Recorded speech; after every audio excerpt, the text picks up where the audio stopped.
Hello to all the students.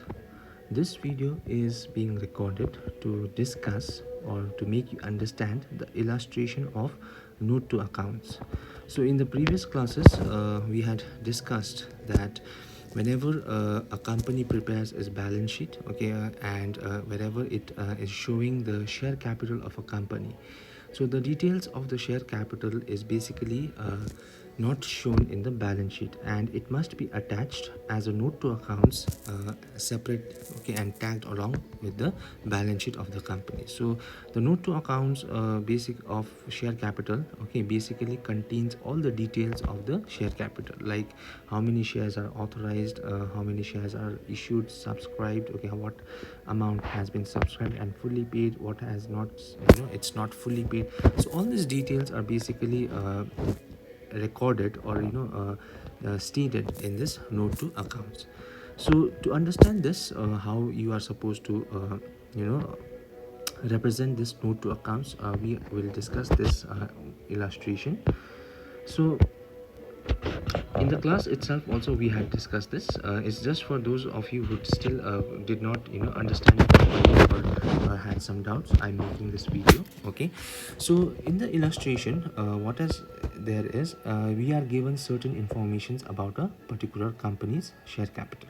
Okay, so out here, what is stated is, there is a company, XYZ Limited, which has a equity share capital of rupees 20 lakhs, which is divided into 2 lakh equity shares of rupees 10 each.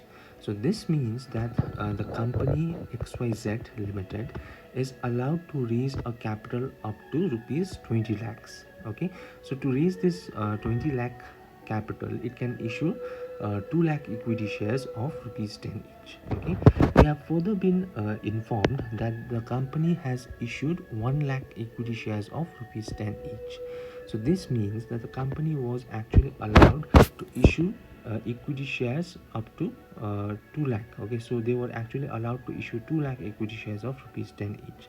But as of now, okay, according to their requirements or whatever the situation might have been, the company is only issuing 1 lakh equity shares currently, and the value of each share is 10 rupees. So this 10 rupees is payable as follows. It's stated: on application 2 rupees, on allotment 5 rupees, and on final call 3 rupees.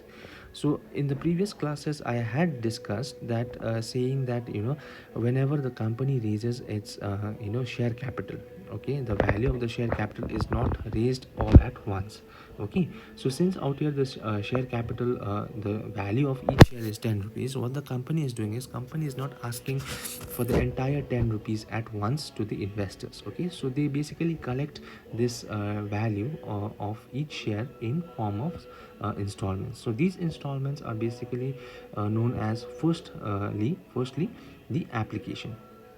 Okay, so basically what happens is, whenever a company is issuing shares, okay, they basically issue a prospectus. Okay, they give out prospectus. Okay, prospectus is like an advertisement inviting the potential investors to buy their shares.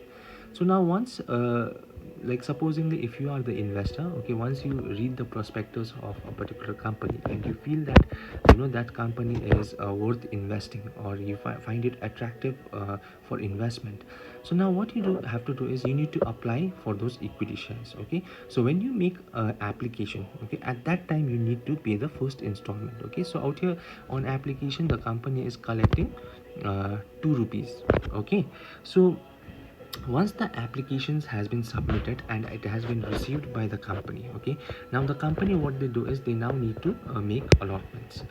For allotment, we have discussed yesterday in the online class how the allotment procedure takes place, right?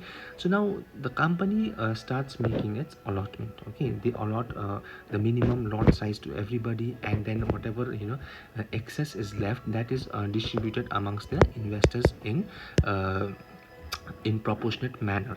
Okay, so for the allotment procedure to be completed, again the investors need to pay their second installment, that is the allotment money, which is out here stated, they are collecting 5 rupees.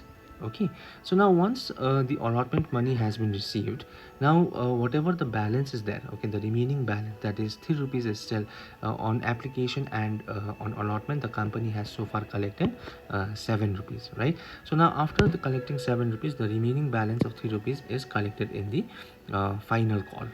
All right, so now after that, it is further informed that the public applied for 90,000 equity shares. Okay, so although the company had offered 1 lakh equity shares for sale, the investors have only applied for 90,000 equity shares, and all the money was duly received.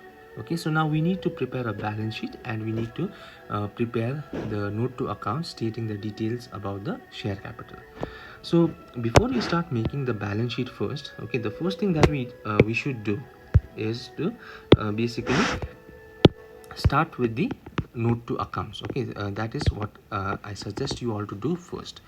Okay, so first you prepare the note to accounts, for which I had given you the pro forma earlier, right?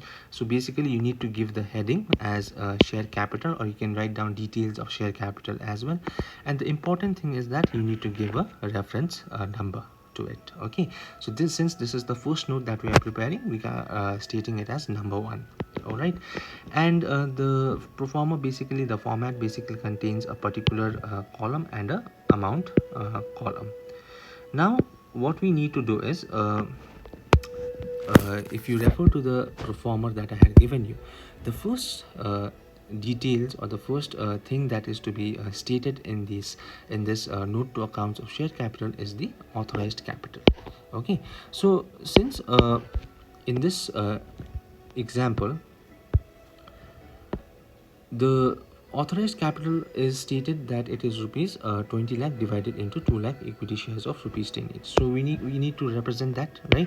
So we are stating out here that the company has authorized capital of 2 lakh equity shares of rupees 10 each, valuing up to 20 lakh. Okay, so now since in this particular example, the company information that is provided to us is only about equity shares, and the preference shares has not been mentioned. That is why we are only showing equity shares in the authorized capital. Supposingly if there was preference shares also mentioned, then we had to add that as well. Okay, so just below this you would have stated, supposingly if there was 1 lakh equity sorry, preference shares, then you would have stated 1 lakh preference shares of so and so value, and then you would have added that number. Okay, so now once you have done that, okay, once you've mentioned your authorized capital, now what we need to do is we need to close that part. Okay, so by closing by drawing a double line out here, okay, we are closing that part. Now the second entry that we need to show in this note to accounts is the issued capital. Okay, so issued capital basically means how many shares has actually been offered by the company for sale. So in this situation, what is given to us is that the company has only offered 1 lakh equity shares of rupees 10 each. Okay, so that is what we are representing out here. All right, so now after that you just enter the values. Okay, now since out here again only information related to equity shares are provided to us, that is why we are only entering equity shares. If it was given that the company had issued also 50,000 preference shares, we would have had to enter out here stating 50,000 preference shares of rupees so and so, and then we have to enter the value as well. Okay, so now after you do that, again you need to close that part, okay, of issued capital, and after that the part that we need to show is the subscribed capital. So under the head of subscribed capital, we had basically two parts to it, that is subscribed and fully paid, and the second was subscribed but not fully paid. So since in this particular example it is stated that all the money has been duly received, so that means that it means that everything has been received. Okay, there is no shares which are subscribed but yet certain part of payment is pending. Okay, that means all the shares, that is 90,000 equity shares that has been offered to us, sorry, that has been subscribed, are fully paid up. Okay, so basically what we need to represent out here is the finally that we need to represent under the head of subscribed capital, subscribed and fully paid, is that 90,000 equity shares has been subscribed and it has been fully paid. So 9 lakh rupees is your total, and that total, since we do not have any more information related to shares that are subscribed but not paid, so that becomes the total of our share capital. Okay, so that means the company has raised, okay, has been able to raise 9 lakh capital. Okay, the company had actually issued 1 lakh. They wanted to raise a capital of rupees 10 lakhs, but since the investors have not subscribed to all the shares, the company was only able to raise rupees 9 lakh as their capital in this particular example. Okay, so you can put that entry now into the balance sheet. Okay, the total of share capital into the balance sheet.